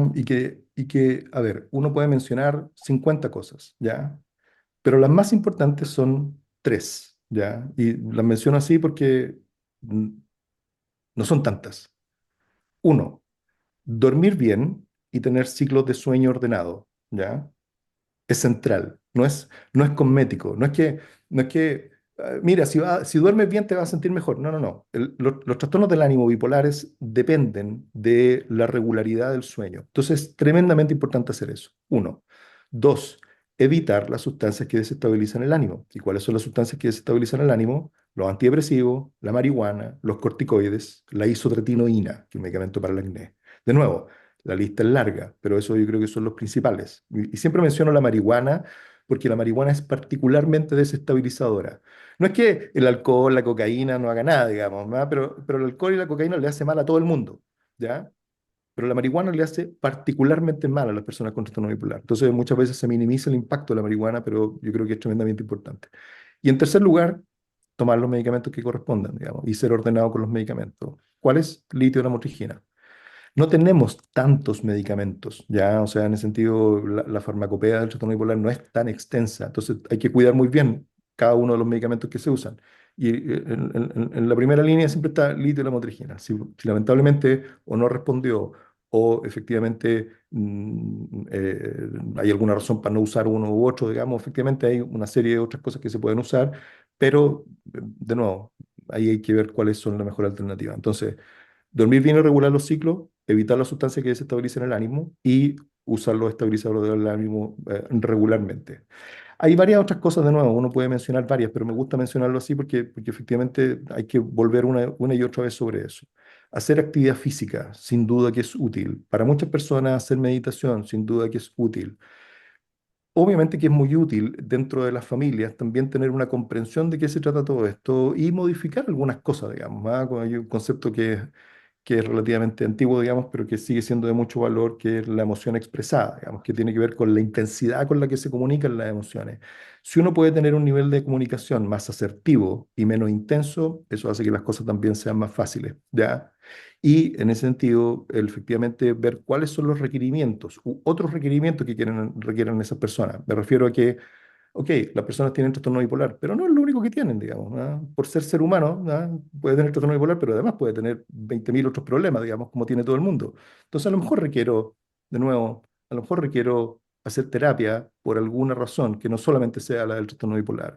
A lo mejor requiere una intervención familiar. A lo mejor estoy muy preocupado por mi hijo y tengo que preocuparme de mi hijo, digamos, y efectivamente resolver esos temas son más importantes. Y hay gente que tiene necesidades básicas, digamos, que no están cubiertas, digamos, ¿no? Y en ese sentido también es súper importante también no perder la dimensión así más general de las condiciones en las cuales viven las personas, porque efectivamente a veces eso es complejo. ¿M? Pero las medidas básicas son dormir bien, no usar sustancias que desestabilicen el ánimo y usar los medicamentos adecuadamente. Gracias, doctor. Dice Paula Moreno, situaciones altamente estresantes pueden hacer que el curso de la enfermedad cambie de un TAP con hipomanía, por ejemplo, a TAP con episodios mixtos. Es un tema extenso, digamos, el rol del estrés y las condiciones. Pero convengamos que, a ver, convengamos dos cosas. Uno, que si uno puede estar tranquilo, eso es mejor, digamos, ¿ah? O sea, si uno puede evitar el estrés, qué bueno por uno, digamos, ¿ah? Que pueda evitar el estrés. Pero dos, la vida tiene estrés, ¿ya? La vida tiene estrés. Entonces, no es algo que uno pueda así evitar. Y me gustaría dar un ejemplo a propósito muchas veces del tratamiento a veces que se le dan a estos temas muchas veces. Em, el ser humano ha tenido estrés desde que es ser humano, digamos, ¿ah? Los animales en la naturaleza tienen que sobrevivir y los seres humanos han vivido decenas de miles de años, digamos, lidiando con el estrés. Y acabamos de pasar un periodo de estrés eh, global, masivo, como fue la pandemia, ¿ya? O sea, imagínense, un planeta completo expuesto a un virus que uno no sabía de dónde venía, digamos. Bueno, había gente que sí sabía de dónde venía, digamos, de que sabía que esto venía, pero que las noticias eran así, de que, mira, no sabemos si es una bomba biológica, si son los chinos, no sé, que no hay vacuna, donde estuvimos encerrados un montón de tiempo, digamos, así. Y yo le pregunto a los pacientes actualmente, ¿y qué estaba haciendo el 2020? ¿El 2020? Ah, pandemia, sí, no, sí, pues fue, sí, pandemia, digamos, ¿ya? Cuando uno mira los números, ¿ya? No hay evidencia de que la tasa de trastornos bipolares haya aumentado en este tiempo, ¿ya? Lo que sí ha aumentado mucho es la queja, digamos, más, sí, la pandemia nos produjo hartos tipos de problemas, eso uno lo escucha, digamos, todo el tiempo. Pero piensen ustedes, digamos, sí, eh, ok, la pandemia puede haber tenido, digamos, varios impactos, digamos, más, pero pregúntenle a otras personas, ¿y el 2020 y el 2021? Ah, sí, la pandemia, ya. ¿Qué es lo que quiero decir con esto? Lo que quiero decir es que, imagínense, nos enfrentamos a una situación muy masiva, de un estrés muy masivo, y sin embargo la humanidad sobrevivió. Aquí estamos conversando, digamos, aprendimos a usar Zoom, eh, nada, se desarrollaron las vacunas, ahora la gente le da COVID, digamos, no le dan ni licencia, digamos, sí, la humanidad siguió, ¿ah? O sea, ¿qué es lo que quiero decir? Somos mucho más resilientes a veces de lo que pensamos, ¿ya? El ser humano, digamos, en ese sentido, es mucho más resiliente muchas veces de lo que consideramos. Y en ese sentido, el estrés sin duda que tiene un impacto, pero los seres humanos estamos diseñados para lidiar con eso, ¿ya? Efectivamente, si uno tiene vulnerabilidades y cada uno tiene vulnerabilidades distintas, no somos todos iguales, efectivamente vamos a responder distinto al estrés. Puede ser que a mí el estrés del trabajo me dé lo mismo, pero si tengo problemas con mi pareja, nada, eso me, me, me produzca muchos problemas. Puede ser que otra persona los problemas de la casa o de los hijos, etcétera, nada, los maneje bien, pero cuando tiene problemas en el trabajo, eso le produce mucha dificultad. Somos todos distintos en ese sentido. Y en ese sentido, distintos tipos de estrés nos van a producir distintos tipos de reacciones. Entonces, también, de nuevo, cada persona tiene su individualidad y hay que entenderlo así. El estrés por sí mismo es algo que efectivamente nos estresa, pero no necesariamente nos va a enfermar, ¿ya? De hecho, la menor parte de las personas van a enfermar frente al estrés, ¿ya? Y hay que ver cada situación individualmente, digamos, ¿ya? Pero no necesariamente hay que considerar, digamos, que el estrés por sí solo, independientemente de su magnitud, vaya a generar un trastorno importante. Pero de nuevo, obviamente que hay que ver individualmente qué es lo que ocurre, digamos, con los distintos tipos de estresores. Pero a mi modo de ver, y en el sentido, obviamente que uno escucha cosas muy distintas de distintos colegas, digamos, que puede ser muy respetable, pero mi opinión es la que acabo de dar, digamos. Yo creo que somos mucho más resilientes de lo que hace muchas veces uno piensa. Creo yo que la pandemia fue tremendo, o sea, un estrés masivo, mundial, o sea, yo, nada, familiares, conocidos, pacientes que estuvieron hospitalizados, gente que perdió seres queridos, digamos, y que no pudieron hacerle un funeral como correspondía. O sea, cosas terribles. Y que, nada, salimos adelante, ¿ya? Y que capeamos, ¿ya? O sea, somos mucho más resilientes muchas veces de lo que nos imaginamos. Y eso creo yo que es importante. Entonces, el trastorno bipolar es una condición que efectivamente genera un hándicap, una dificultad importante a las personas y se les desregula el ánimo, ¿ya? ¿Y el estrés influye? Sí, influye, pero influye mucho más.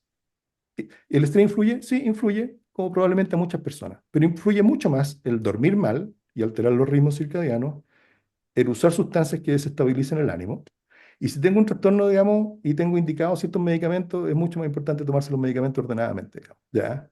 Creo yo de que eso es lo específico del trastorno bipolar. Lo demás es propio de lo que nos ocurra a todos y cada persona tendrá que ver, cuáles son, dónde le aprieta el zapato, como decimos. ¿Mm? Doctor, acá hay una pregunta, perdón, una persona pregunta si en los episodios o sea, mixtos, perdón, se pueden generar autolesiones en las personas. Los fenómenos autoagresivos, ya, autolesiones, suicidalidad, intentos de suicidio y suicidio, digamos, son fenómenos complejos que aparecen con mucha frecuencia en los trastornos bipolares y en ese sentido probablemente los trastornos bipolares es uno de los factores de riesgo, digamos, más importantes para este tipo de conducta, sobre todo en el caso de las autoagresiones en la población adolescente, ya, en la población de entre los 12 y los 18, ya. Pero no son exclusivos del trastorno bipolar, ¿no? Y en ese sentido son fenómenos complejos que ocurren en otras condiciones también, e incluso ocurren en personas que no tienen diagnósticos psiquiátricos probablemente tal. ¿Ya? Entonces, amerita otra, otra conversación. Pero sí, si uno está mixto, como decía ahí, hay que tener más cuidado de monitorizar eso, porque la suicidalidad al final del día depende mucho, no en todas las personas, pero para muchas personas depende mucho de la angustia, ¿ya? Mientras más angustia, hay más posibilidad en ese sentido, de tener autoagresión. Y si esto se asocia a impulsividad, es una mala mezcla, digamos, más angustia con impulsividad, digamos. Entonces, sí, los trastornos bipolares obviamente que son situaciones de riesgo, pero es un fenómeno, como digo, complejo porque no todas las personas van a tener conducta autoagresiva o fenómenos suicidales, digamos, de la misma manera. Eso es muy heterogénea, digamos. No todas las experiencias de suicidalidad o de autoagresión son iguales para todas las personas, digamos. Entonces, sí, los episodios mixtos se asocian a más suicidalidad y autoagresión, ¿ya? Y ahí hay que mirar, digamos, qué es lo que ocurre con eso. ¿Mm? Gracias, doctor. Voy a hacer otra pregunta que quizás no tenga que ver con tanto con el tema, pero es muy buena. Dice, hola, ¿existe una relación entre el TEA y el TAP? Mi hija tiene los dos diagnósticos y observo que sus desregulaciones emocionales son más intensas. Una comorbilidad. Es una pregunta muy compleja, ¿ya? Es una pregunta muy compleja que ni siquiera a lo mejor me voy a atrever a responderla porque puede malentenderse, ¿ya? Eh, pero voy a hacer así el titular, digamos, el titular. En este momento creo yo que un conflicto, a mí me produce conflicto, digamos, entre lo que la disciplina, la psiquiatría entiende por trastorno espectro autista y lo que se entiende en la comunidad por trastorno del espectro autista, ¿ya? Y en la disciplina, trastorno del espectro autista es una condición grave, ¿ya? Que consiste en un trastorno del desarrollo, es decir, que aparece tempranamente en la vida, de la comunicación intenso, ¿ya? Y del lenguaje asociado a conductas estereotipadas complejas, ¿ya? Y que genera mucha incapacidad, digamos, ¿ya? En la comunidad, trastorno del espectro autista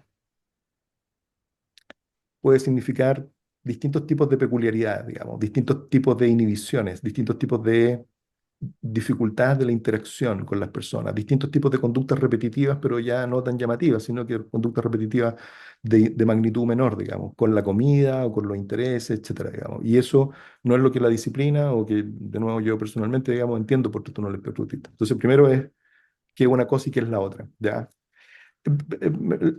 Se considera de que el TEA, así como lo entiende la disciplina y como lo entiendo yo, una condición grave del desarrollo, digamos, efectivamente se complica muchas veces con déficit atencional, con trastornos del ánimo, con psicosis. Hay una discusión si eso conviene llamarlo comorbilidad o en realidad son manifestaciones de la misma condición a lo largo de la vida, digamos, ¿verdad? En el sentido de que muchas veces se dice, mira, esto es un trastorno del espectro autista con esquizofrenia. Y uno dice, mira, es difícil de diferenciar de solamente el trastorno del espectro autista con psicosis, digamos, ¿va? Y a lo mejor es un fenómeno propio del trastorno, no es que tenga dos cosas, digamos, ¿ya? Y lo mismo pasa un poco con los trastornos del ánimo. El hecho es que en personas con trastorno del espectro autista, de cierta gravedad, como lo entiende uno, es muy frecuente las alteraciones del ánimo, es muy frecuente el déficit atencional, entonces, nada, las manifestaciones son bien variadas. O sea, es bien frecuente tener que usar medicamentos o intervenciones para el ánimo en personas con trastorno del espectro autista. Ahora, ahí en la pregunta hay otro aspecto que es súper relevante, que es la disregulación emocional. No sé cuál es la palabra exacta que usó, digamos, ¿verdad? Pero llamémoslo así, ¿verdad? La disregulación emocional. Y con disregulación emocional se entiende, y perdón que me tome un desvío, digamos, con, con lo que dice la palabra, con dificultad para regular las emociones. Es decir, el trastorno bipolar son episodios del ánimo, son cosas que duran un tiempo, días, semanas, meses, ¿ya? No es que duren un rato, duran tiempo y la mayor parte del tiempo está teñido por eso, ¿ya? La disregulación emocional es algo que ocurre momento a momento, ¿ya? O sea, de pronto acá, no sé, ¿ah? Boto el vaso que tengo acá cerrado y yo digo, pero ¿cómo? Y me enojo y hago un escándalo acá porque boté un vaso. Tengo un problema para regular mis emociones, tengo un problema para regular mi ira. Me enojo demasiado por algo que no tiene importancia. O me enojo más por algo que no tiene importancia. O me cuesta más regular la irritabilidad, etcétera, ¿ya? Si uno está muy cansado, por ejemplo, los niños, cuando los niños están cansados, están mañositos porque tienen sueño, ya se disregulan, digamos, lloran, están más irritables, etcétera, por cansancio. Bueno, a los adultos nos puede pasar lo mismo. Si uno está muy cansado, efectivamente puede tener menos energía mental para regular las emociones, ¿ya? Cuando uno anda así trasnochado, digamos, y uno puede andar más irritable. Bueno, la irregulación de las emociones es algo que ocurre en trastorno bipolar, en trastorno del espectro autista, en trastornos de personalidad, en déficit atencional, es uno de los síntomas importantes, digamos, del déficit atencional, en trastorno de estrés postraumático, etcétera, ¿ya? Y en cada una de estas condiciones puede tener matices, no consiste exactamente en lo mismo, digamos, ¿no? En el trastorno por déficit atencional, la irregulación emocional consiste principalmente en no controlar la impulsividad y el enojo, digamos, ¿no? Las explosiones de ira que duran 5 segundos y después, chuta, perdona, no te quise decir eso y etcétera, metí las patas, ¿ya? O sea, me enojo mucho y se me pasa rápido, digamos, ¿no? Y después se pregunta por qué todos quedaron enojados si ya a mí ya se me pasó, ¿ya? Pero en otras condiciones puede ser distinto, ¿ya? Es un tema complejo, pero lo que quería decir, digamos, que es algo que acompaña al trastorno bipolar, así como otras condiciones, y a veces se confunde mucho con el ánimo, ¿ya? Entonces, a veces, a propósito de la mixtura, yo no quise mencionarlo a propósito, porque como es un tema complejo, igual terminamos hablando de eso.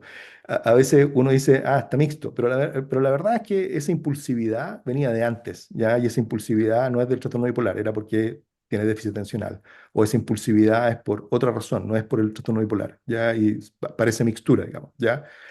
Pero cada vez se le da más importancia a la disregulación emocional y efectivamente se tratan de buscar alternativas para el manejo de eso. Hay ciertos tipos de terapias que son específicas para eso, ¿verdad? Por ejemplo, el DBT, ¿verdad? La terapia dialéctica conductual, que inicialmente, digamos, estaba dirigida a trastornos de personalidad, trastornos límite de personalidad.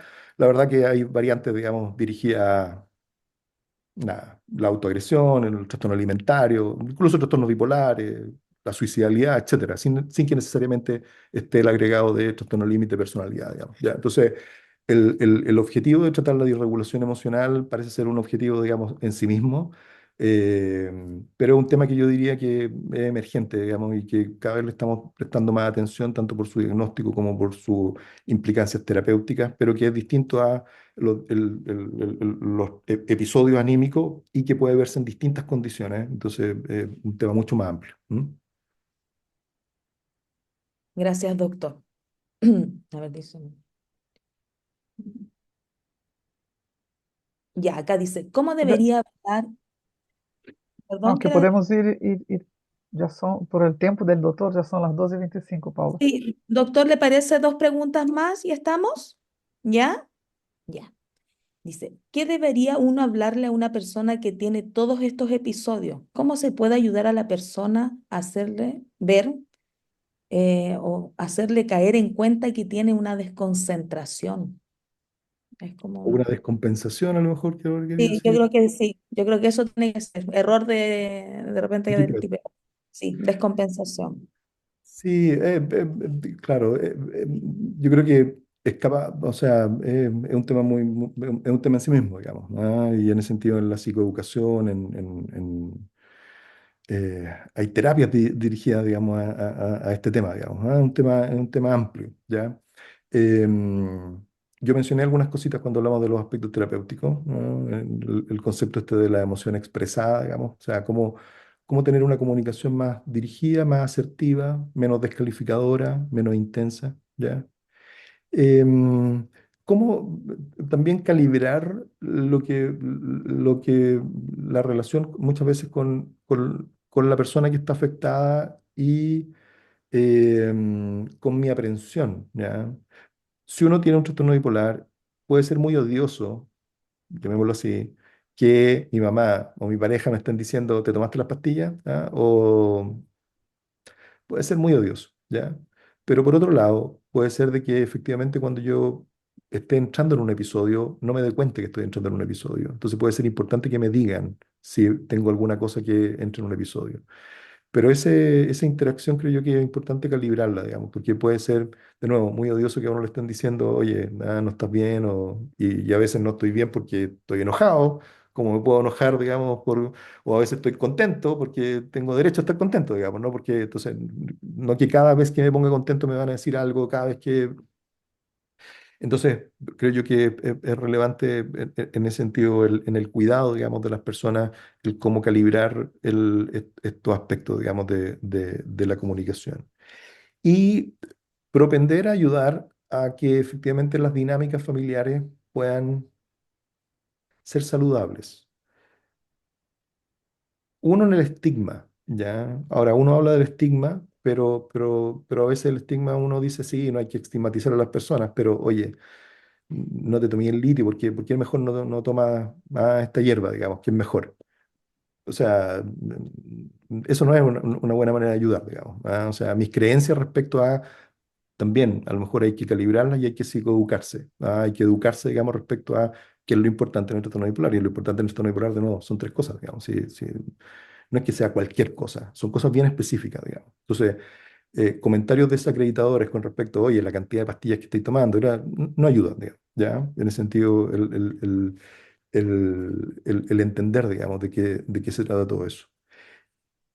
En otros contextos, lo amigo, el uso de la sustancia, ¿ya? O sea, puede ser súper difícil en un ambiente donde el uso excesivo de alcohol o el uso común de marihuana está normalizado, de que de pronto mi amigo, mi compañero de universidad que tiene un trastorno bipolar y que le dijeron que la marihuana le hacía mal, efectivamente que llegue a una fiesta y estén todos fumando, digamos, o estén todos tomando. Y en ese sentido, el que el entorno, digamos, pueda entender eso es muy relevante para poder ayudar en la suspensión de la sustancia, digamos, ¿no? Y creo yo que eso es también tremendamente relevante.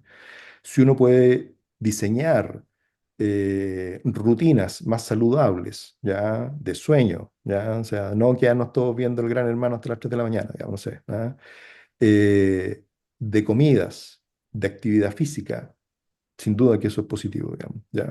Entonces, el tema del estigma, digamos, tiene que ver con educarse uno y la familia y propender a hacer cosas que sean saludables, digamos, con respecto al uso de los medicamentos, con respecto a otras rutinas saludables, con respecto a no usar sustancias que desestabilicen el ánimo. Ujú. Muchas gracias, doctor. Se usa TEC en el tratamiento de episodios mixtos, terapia electrocompulsiva. Se usa TEC en el contexto de los trastornos bipolares en general, ¿ya? En general, en el sentido de que hay episodios depresivos con ciertas características que no responden al tratamiento, o que tengan catatonía, o que no respondan bien al tratamiento, se usa terapia electroconvulsiva. En manías, digamos, complejas, sobre todo con psicosis, digamos, se usa terapia electroconvulsiva en otras situaciones de riesgo. Y en esas condiciones la mixtura, digamos, es parte de lo habitual, digamos. Entonces sí, se usa, digamos. No, en general es difícil demostrar de que la terapia electroconvulsiva sea mejor en episodios mixtos que otras cosas, digamos, ¿ah? Pero como son episodios más graves, terapia electroconvulsiva es una opción, digamos, para episodios, digamos, que no andan, independientemente si tengan mixtura o no. Pero habitualmente la tienen, porque como hablamos, la mixtura es propio de la intensidad, digamos. Si tengo un episodio más intenso, va a ser mixto, digamos, ¿ah? Se va a ver mixto. O sea, sí, terapia electroconvulsiva es parte de las herramientas que están a disposición, digamos, para situaciones más graves. Ya, aquí hacemos la última, ya, y terminamos.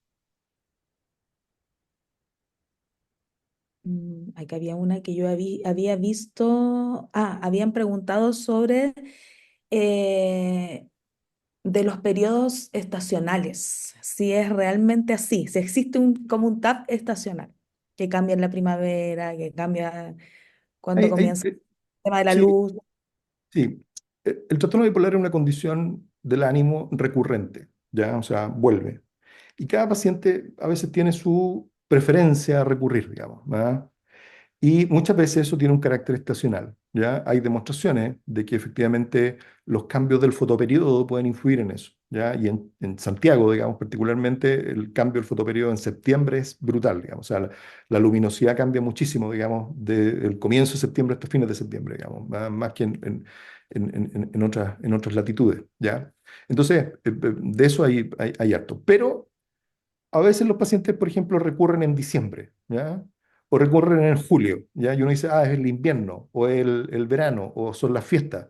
Y la verdad es que llegó el fin de año, el estudiante universitario tiene más exámenes y se queda estudiando hasta más tarde y efectivamente toma más energética y toma Red Bull y toma más café y le pone a lo mejor algún estimulante para poder rendir y tiene un episodio. O sea, el episodio no necesariamente tiene que ver con el mes o la estación del año a veces tiene que ver con los hábitos que ocurren en distintos momentos del año, digamos, ¿verdad?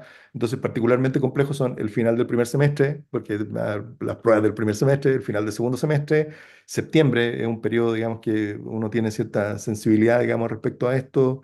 A veces se le echa la culpa al cambio de hora, de que las cosas cambian, pero la verdad es que también en otoño cambian mucho las cosas. Pasamos del verano de repente al invierno así como sin escala, en un mes, digamos, ¿verdad? En abril de repente alguien apaga la luz y cambia mucho y efectivamente eso nos mete en una rutina distinta y eso puede desordenar mucho las cosas. Entonces, cada persona tiene y efectivamente las estaciones del año pueden influir, eso es claro, pero la estacionalidad a veces no tiene que ver con el clima, sino que a veces o con la luminosidad, a veces la estacionalidad tiene que ver con las rutinas sociales que tenemos, ¿ya? Las rutinas del trabajo, ¿ya? No sé, pues los contadores siempre se estresan ahí en abril antes de la operación renta, digamos, ¿ah? Los estudiantes se estresan al término del primer y el segundo semestre, digamos, ¿ah? La gente que trabaja en venta, todos los fines de mes son complejos, digamos, ¿ah? El fin de año que tengo que cerrar el año fiscal, no sé, para el próximo año tengo que dejar todo listo, complejo. O sea, los periodos de mucho trabajo efectivamente son complejos, pero de nuevo, quiero enfatizar esto.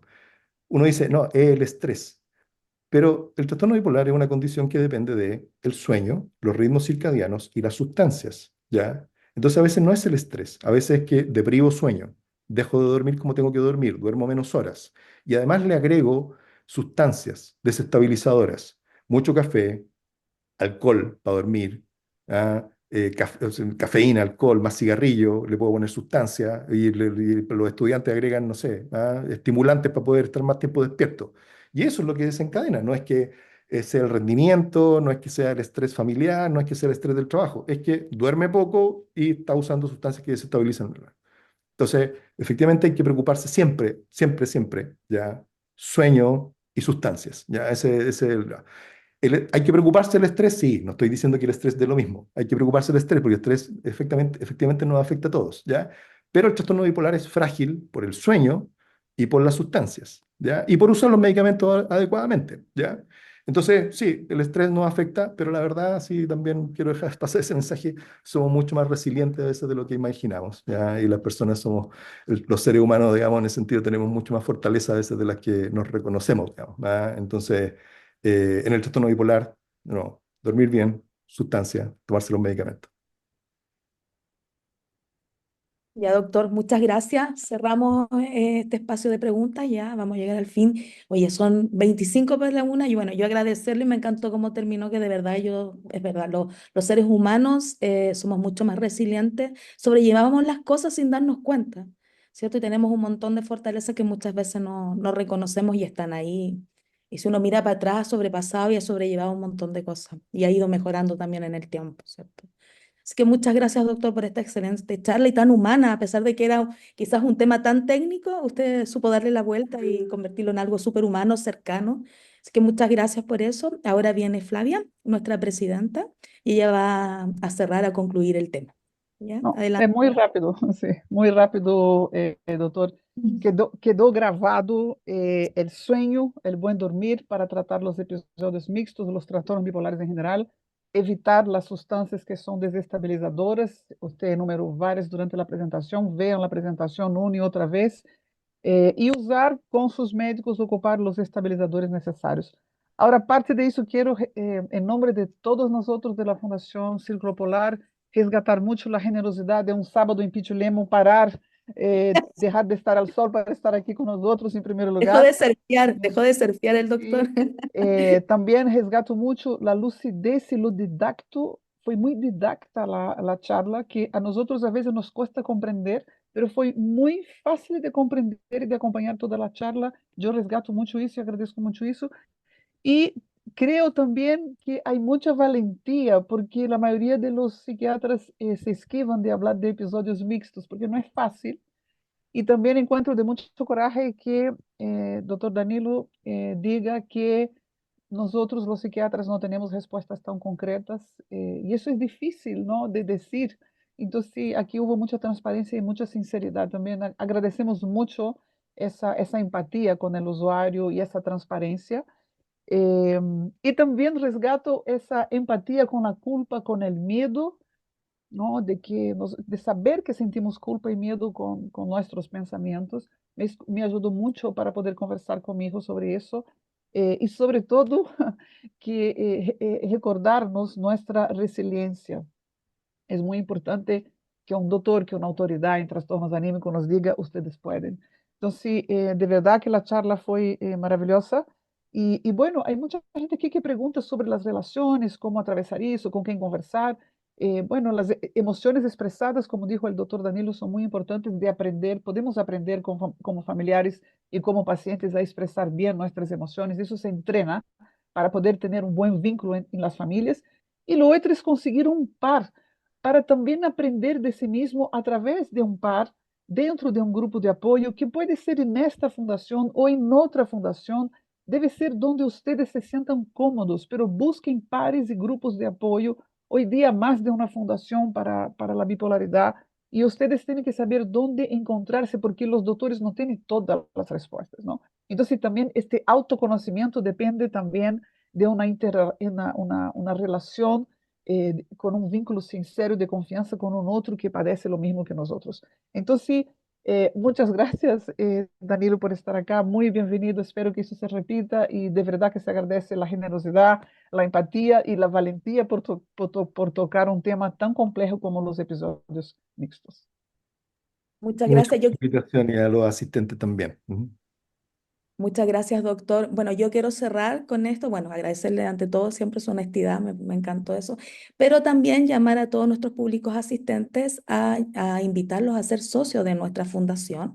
Ya se pueden acercar a nuestra página y pueden ser socios desde un valor de 5.000 pesos, ¿cierto? Esto de membresía dura por un año. Necesitamos de su aporte, necesitamos de su ayuda. Nosotros la mayoría de las actividades que hacemos dentro de la fundación son gratuitas, pero necesitamos seguir creciendo, llegando a personas que están necesitando todo este trabajo de apoyo a pares y de psicoeducación. Así que los invitamos a todos a hacerse parte de nuestra comunidad siendo socios de nuestra fundación, ¿ya? Me despido acá, les agradezco mucho la asistencia ya de este sábado 26 de septiembre, este fin de semana de elecciones aparte. Que tengan un lindo fin de semana, un abrazo a todos y nos Octubre. encontramos, de octubre, perdón, de octubre, y nos encontramos en un mes más con un nuevo tema, ¿cierto? Y cerrando ya nuestro ciclo de charlas 2024, ¿ya? Saludos y un abrazo a todos. Muchas gracias.